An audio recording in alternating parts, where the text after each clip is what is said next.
خنزیر بے حیائی کا مالک ہے اور بندر نقالی کا ماہر ہے.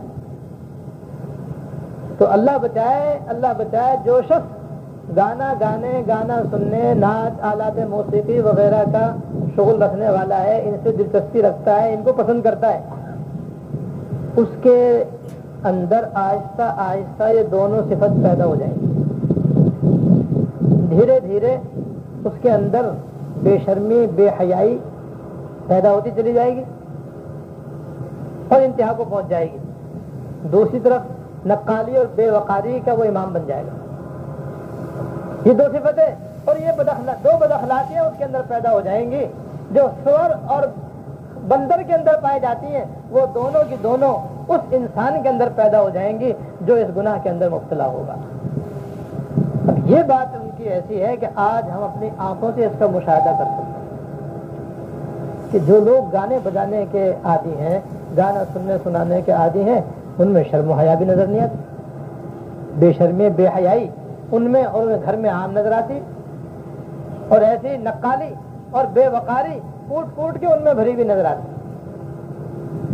ذرا سا کسی نے ٹی وی کے اوپر کوئی نیا لباس دیکھا یا نیا روپ دیکھا، کوئی نئی شکل دیکھی، دوسرے دن جناب ان خواتین اور مردوں نے جناب ویسی شکل و صورت اور ویسی لباس پہنانا اور سلوانا شروع کر دیا. دیکھتے ہیں روزانہ اس کا مشاہدہ کرتے ہیں.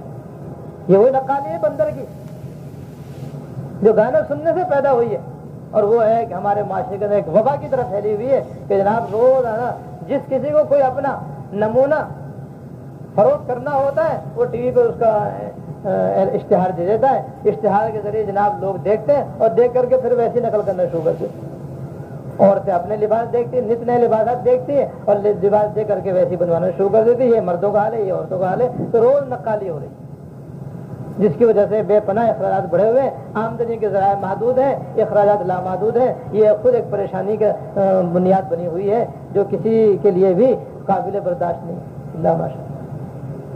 تو نقالی، بے وقاری اور بے حیائی اور بے شرمی، ان دونوں چیزوں کے مالک خنزیر اور بندر ہیں. اور جو اس گانے بجانے کا شغل رکھے گا اس کے اندر بھی یہ دو بد خصلتیں پیدا ہو جائیں گی. اور اللہ کا اور کچھ بعید نہیں ہے کہ ان کی جو روحانی شکل ہے، ایک ہماری جسمانی شکل، ایک روحانی شکل. تو جسمانی شکل تو ہمارے جسم میں، روحانی شکل روح کے اندر ہے. تو ہو سکتا ہے کہ وہ روحانی شکل انسان کی تبدیل ہو جاتی ہو. اور اللہ تعالیٰ نے ایسے واقعات بھی بے شمار دکھائے ہیں جس سے کہ انسان کی ظاہری شکل تو انسانوں جیسی ہے لیکن اندرونی شکل اس کی دوسرے جانوروں جیسی ہو چکی ہے، اور گناہوں کی وجہ سے ایسا ہو جاتا ہے. اور ایسے بہت سارے واقعات ہیں. ان میں سے ایک ہی واقعہ میں آپ کو سناتا ہوں. حضرت شاہ ولی اللہ رحمۃ اللہ علیہ خاندان میں غالباً حضرت شاہ محمد اسحاق صاحب رحمۃ اللہ علیہ یا شاہ عبد العزیز رحمۃ اللہ علیہ کا یہ واقعہ ہے. ان دونوں بزرگوں میں سے کسی کا یہ واقعہ ہے کہ جب وہ جمعے کے دن نماز جمعہ پڑھنے کے لیے شاہی مسجد میں تشریف لے جاتے، دہلی کی شاہی مسجد میں تشریف لے جاتے، تو حضرت کا خادم بھی ساتھ ساتھ جایا کرتا تھا. تو شاہ صاحب جب مسجد میں داخل ہوتے تو اپنے امامے کی لپیٹ اپنی آنکھوں کے آگے کر دیا کرتے تاکہ بس چلنے کا راستہ نظر آئے اور کچھ نظر نہ آئے. اس طریقے سے آپ جاتے اور اسی طریقے سے نماز جمعہ پڑھ کے فارغ ہو کر کے واپس آ جاتے اور واپس آ کر کے پھر اپنا ماما اوپر کر لیتے. یہ تو نئی بات ہو گئی نا، کوئی بھی ایسا نہیں کرتا. جو جس طریقے سے امام بندھا ہوا ہوتا ہے، جس طرح ٹوپی اوڑھے ہوئے ہوتا ہے، جیسے جاتا ہے ویسے ہی واپس آ جاتا ہے. بلکہ اگر آگے کو جھکتی بھی ہے تو آدمی اوپر کرتا ہے، وہ بجائے اوپر کرنے کو نیچے کر لیا کرتے تھے. اس لیے جب انہوں نے کئی مرتبہ ایسا کیا تو خادم کو تجسس ہوا کہ حضرت ایسا کیوں کرتے ہیں. تو ایک آدھ دفعہ اس نے پوچھا تو حضرت نے اس کو ٹال دیا. جب اس نے اصرار کیا تو حضرت نے کہا کہ اچھا بھائی ایسا ہے کہ آئندہ جمعے کو تم یاد دلانا، ہم تم کو اس کی وجہ دکھا دیں گے کہ ہم ایسا کیوں کرتے ہیں. تم خود ہی دیکھ لینا، بتانے کی ضرورت نہیں. وہ بڑا منتظر رہا کہ اگلا جمعہ آیا تو میں دیکھوں حضرت کیا دکھاتے ہیں. جب اگلا جمعہ آیا تو اس نے یاد دلا کہ حضرت آپ نے یہ فرمایا تھا کہ ہاں بھیا. جیسے ہی حضرت جامع مسجد میں داخل ہونے لگے تو آپ نے اپنا امامہ اتار کر کے اس کے سر پہ رکھ دیا. جب سر پہ رکھا تو اس نے یہ دیکھا کہ جامع مسجد جو ابھی امامہ رکھنے سے پہلے انسانوں سے بھری ہوئی تھی اب جانوروں سے بھری ہوئی. وہ جامع مسجد جس میں تمام جگہ مسلمان بیٹھے ہوئے ہیں, اب وہاں پر بجائے انسانوں کے جانور بیٹھے ہوئے ہیں. کسی کی شکل خنزیر کسی ہے, کسی کی شکل کتے کی طرح ہے, کسی کی بلی کی طرح ہے, کسی کی بندر کی طرح ہے, کسی کے شیر کی طرح, کسی کے چیتے کی طرح ہے. اس طریقے سے پوری مسجد جو ہے وہ حیوانات سے اور جانوروں سے بھری ہوئی ہے. اکا دکا کہیں کہیں کوئی انسان بیٹھا ہوا ہے ان کے درمیان. تو خادم یہ منظر دیکھ کے گھبرا گیا اور ڈر کر اس نے جلدی سے امامہ اتارا. کہا حضرت یہ کیا آپ نے مجھ کو دکھلا دیا؟ کہا کہ بھائی مجھے ہر جمعے میں یہی منظر نظر آتا ہے. یہ دراصل ان لوگوں کی بدعمالیاں ہیں جس کی وجہ سے ان کی روحانی شکلیں بدل چکی ہیں اور وہ مجھے نظر آتی ہیں. مجھے یہ شکلیں دیکھ کر کے بہت تکلیف ہوتی ہے, تو میں اپنے امامے کی لپیٹ اس لیے آیا کر لیتا ہوں تاکہ مجھے ان کی یہ شکلیں نظر نہ آئیں. اس لیے میں اپنے امامے کی لپیٹ نیچے کر کے چلتا ہوں کہ میں نماز پڑھ لوں اور نماز پڑھا دوں اور واپس آ جاؤں. مجھے کیا غرض کس کے ساتھ کیا معاملہ ہو رہا ہے وہ جانے, اللہ تعالیٰ جانے, مجھے اس سے کیا غرض ہے. تو اس طرح بھی اللہ پاک کبھی کبھی دکھلا دیتے ہیں.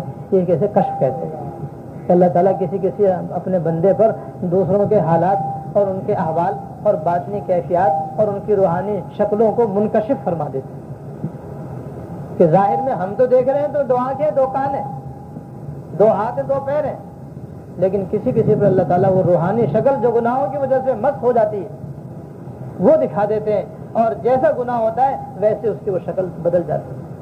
تو ہو سکتا ہے کہ اس سے روحانی شکلوں کا تبدیل ہونا مراد ہو اور اسی کو پھر اللہ تعالیٰ قیامت قریب ظاہر بھی فرما دے, یا کہیں کہیں اس کو ظاہر بھی فرما دے اللہ. بہرحال بھائی اس حدیث کے اندر بڑی خوفناک اور ہولناک یہ وعید ہے کہ جو لوگ اس گناہ کے اندر مبتلا ہوں گے ان کی شکلیں بھی کسی وقت بگڑ سکتی اللہ. اس لیے گانا گانے سے, گانا سننے سے, ناچ دیکھنے سے, ناچنے سے اور ناچ دیکھنے سے, آلات موسیقی کو استعمال کرنے سے, ان کی آوازیں سننے سے, قوالی گانے سے, قوالیاں سننے سے مسلمانوں کو بچنے کی سخت ضرورت ہے.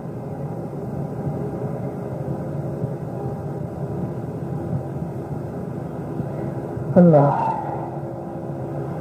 اور پھر یہ نہیں کہ 1 حدیث ہو یا 2 حدیث ہو یا 3 حدیث ہو یا 4 حدیث ہو یا 10 حدیث ہو یا 20 حدیث ہو, 40 سے زیادہ حدیثیں ہیں گانا گانے کے ناجائز اور گناہ ہونے پر, اندازہ لگائیے.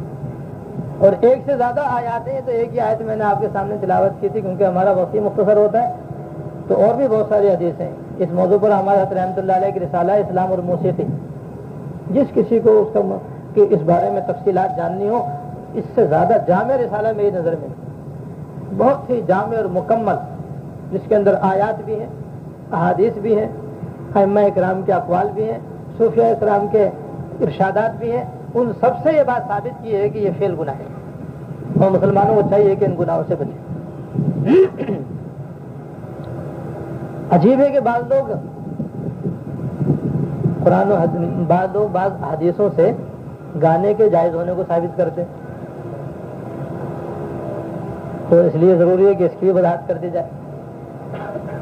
بعض لوگ یہ کہتے ہیں 3 حدیث میں 3 واقع آتے ہیں جن سے بعض لوگ استدلال کر کے یہ کہتے ہیں کہ بھئی گانا تو حضور سے ثابت, گانا گانے کا جائز ہونا تو حضور سے بھی ثابت ہے, لہذا گانے میں کیا حرج.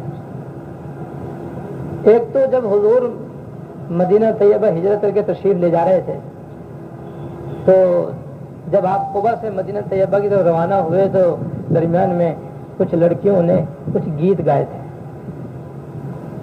اس سے بعض لوگ استدلال کرتے ہیں. اور بعض لوگ اس حدیث سے استدلال کرتے ہیں. عائشہ رضی اللہ تعالیٰ عنہا سے مروی ہے کہ عید کے موقع پر حضور ان کے یہاں تشریف لائے تو کچھ بچیاں بیٹھی ہوئی کچھ گیت گا رہی تھی, تو کہتے ہیں کہ جب حضور کے سامنے وہ گیت گا رہی تھی تو حضور نے تو منع نہیں فرمایا, لہذا کہ گانا گانا چاہیے. اور ایک ہے ربیہ بنت معوذ رضی اللہ تعالیٰ عنہ, ان کی حدیث میں ہے کہ جب ان کی رخصتی ہو گئی تو ان کی رخصتی کے بعد حضور ان کے یہاں تشریف لے گئے اور ان کے یہاں کچھ لڑکیاں بیٹھی ہوئی تھیں اور انہوں نے کچھ اشعار گائے. تو ان 2 موقعوں سے بعض لوگ یہ استدلال کرتے ہیں کہ حضور سے گانے کی اجازت ثابت ہے. الیاذ باللہ۔ اب یہ استدلال بالکل غلط ہے، اس لیے کہ ان تینوں موقعوں میں سے کسی بھی موقع پر کوئی گانا نہیں گایا گیا جس کو گانا کہا جاتا ہے۔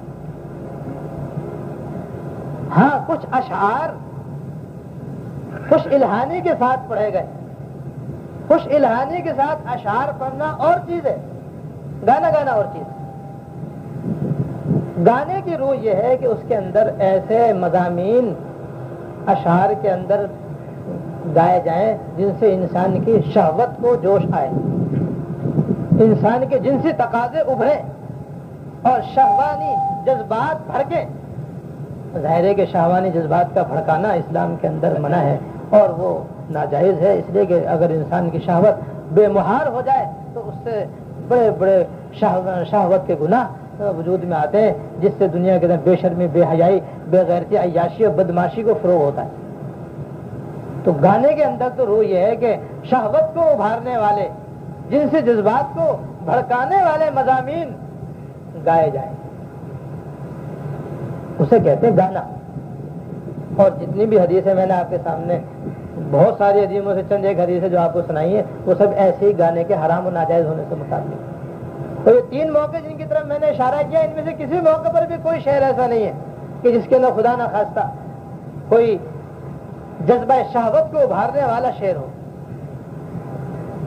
ہجرت کے موقع پر جو اشعار ہیں حضور کے استقبالیے کے لیے اشعار ہیں کہ آپ کی تشریف آوری کے استقبال میں خوش الہانے کے ساتھ کچھ اشعار ترانے کے طور پر کہے جا رہے ہیں۔ اور عید کے موقع پر جب حضور حضرت عائشہ رضی اللہ تعالیٰ عنہ کے یہاں تشریف لے گئے تو اس میں تو جنگ بغاز کے موقع پر جو بہادری مجاہدین نے اور لڑنے والوں نے جو بہادری اور شجاعت کے جوہر دکھائے تھے، ان کی اس بہادری اور شجاعت کے جذبات کو ابھارنے والے اشعار پڑھے جا رہے تھے۔ بلکہ اس موقع پر ایک لڑکی نے ایک ایسا مصرع بھی کہہ دیا کہ وفینا نبی یعلم ما فی غد، کہ ہمارے اندر ایک ایسا نبی ہے جو کل کی بات بھی جانتا ہے۔ اس پر آپ نے فوراً ٹوک دیا اور میں نے فرمایا کہ بھئی یہ بات صحیح نہیں ہے، عالم الغیب تو صرف اللہ تعالیٰ کی ذات ہے، مجھے کیا معلوم آئندہ کل کیا ہونے والا ہے، یہ مت کہو، باقی کہتی رہو۔ تو جو اشعار ایسے تھے جس سے جذبہ جہاد ابھرتا ہے اور انسان کے اندر جہاد کے جذبات پیدا ہوتے ہیں، وہ اشعار آپ نے سنے اور سننے کی اجازت آپ نے دی، لیکن ذرا سی بات بھی خلاف شرع انہوں نے کہی، آپ نے فوراً منع فرما دیا۔ تو کیسے اس حرام و ناجائز گانے کو آپ جائز قرار دے سکتے تھے، جس کو مٹانے کے لیے آپ تشریف لائے اور یہاں اجازت دے دیں؟ یہ کیسے ہو سکتا ہے؟ اور حضرت معوذ بنت ربیہ بنت معوذ کا جو قصہ ہے بخاری شریف میں یہ واقعہ آتا ہے، اس کے اندر بھی وہ جو لڑکیاں اشعار پڑھی تھیں، دراصل ان کے باپ دادا جو تھے وہ اس جنگ بغاز کے اندر شہید ہو گئے تھے، ان کے چچا اور ان کے والد اس میں شہید ہو گئے، مارے گئے تھے۔ تو ان کے جدائی کے غم میں وہ کچھ اشعار تھے جو اس موقع پر پڑھ رہی تھی۔ تو کہیں بھی یہ گانا جس کو قرآن و حدیث میں اللہ نے، اللہ کے رسول نے حرام قرار دیا ہے، کسی بھی حدیث میں حضور کی ان کے بارے میں کوئی اجازت ثابت نہیں۔ وہ کچھ اشعار ہیں، اشعار آج بھی اگر صحیح مضمون پر مشتمل ہو اور خوش الہانی کے ساتھ کوئی ان کو پڑھے تو پڑھ سکتا ہے۔ سننا سنانا، آلات موسیقی کا استعمال کرنا، ناچنا اور ناچ دیکھنا، یہ تو وہ چیزیں ہیں جن کی حرام ہونے پر قرآن و حدیث بالکل واضح اور بے غبار ہے۔ ایسی بعض لوگ اللہ بچائے اللہ بچائے وہ یہ کہتے ہیں ارے بھائی یہ گانا تو روح کی غذا ہے۔ دیکھو آپ نے بڑی اس کی اخبارات کے اندر بڑی اس کے سوال جواب اور بڑا اس کا چرچا ہوتا ہے، جب کبھی اللہ بچائے کوئی گانے والی یا گانے والا جب کبھی یہ اپنے گانے کو کا جواب پیش کرتا ہے تو وہ سب سے پہلے یہ دلیل دیتا ہے کہ یہ تو روح کی غذا ہے۔ یہ بڑا مشہور اعتراض سوال ہے۔ یاد رکھیے، ابھی تو تھوڑی سی عقل رکھنے والا انسان بھی یہ سمجھ سکتا ہے کہ بھائی حرام چیز کبھی غذا ہو سکتی ہے، حرام چیز کبھی غذا ہو سکتی ہے انسان